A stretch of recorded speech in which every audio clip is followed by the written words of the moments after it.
જય જવાન, જય કિસાન, જય જવાન, જય કિસાન, જય જવાન, જય કિસાન, જય જવાન, જય કિસાન, જય કિસાન. ભારત માતા કી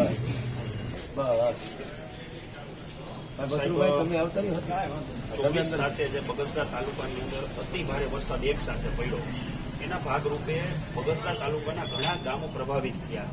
ખેતરોની અંદર ફૂલ પાણી આવી ગયા, જેના હિસાબે ખેતરોનું ધોવાણ થયું અને પાક નષ્ટ પામ્યો છે.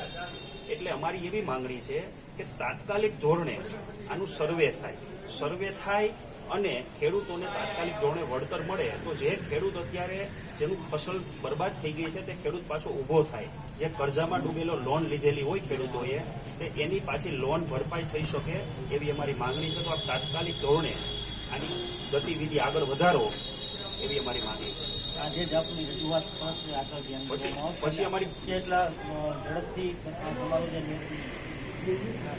વળતર છે કે જે કાંઈ છે તેના માટે આગળની પ્રોસેસ શરૂ થાય તો અમારા પ્રયત્નો. માટી ધોવાઈ ગઈ છે, પાછા ખેડૂતોને પારા બાંધવા પડશે. પારા બાંધવા માટે ખેડૂતો પાછી નદી નાળામાંથી માટી ઉપાડશે તો તંત્ર ક્યાંક ને ક્યાંક એને ડિસ્ટર્બ કરે છે. ખેડૂતો કોઈ માટી વેચાતી લેવા નથી માંગતો, જેને માટી જે બિઝનેસ કરે છે ને એના માટે છે. તો આપના માધ્યમથી એવું પણ કહેવા માંગી છે કે તમે ઉપર રજૂઆત કરો કે ખેડૂતોને કોઈ પણ જાતનું કનડગત કોઈ પણ સ્ટાફ ન પડે, કે ખાણ ખનીજ હોય કે પોલીસ સ્ટાફ હોય કે આપણો મામલતદારનો સ્ટાફ હોય. કેમ કે ખેડૂતોને માટી વેચવી નથી, એના ખેતરની જ માટી ગઈ છે, એ જ માટી એને પછી પુરાણ કરવી છે.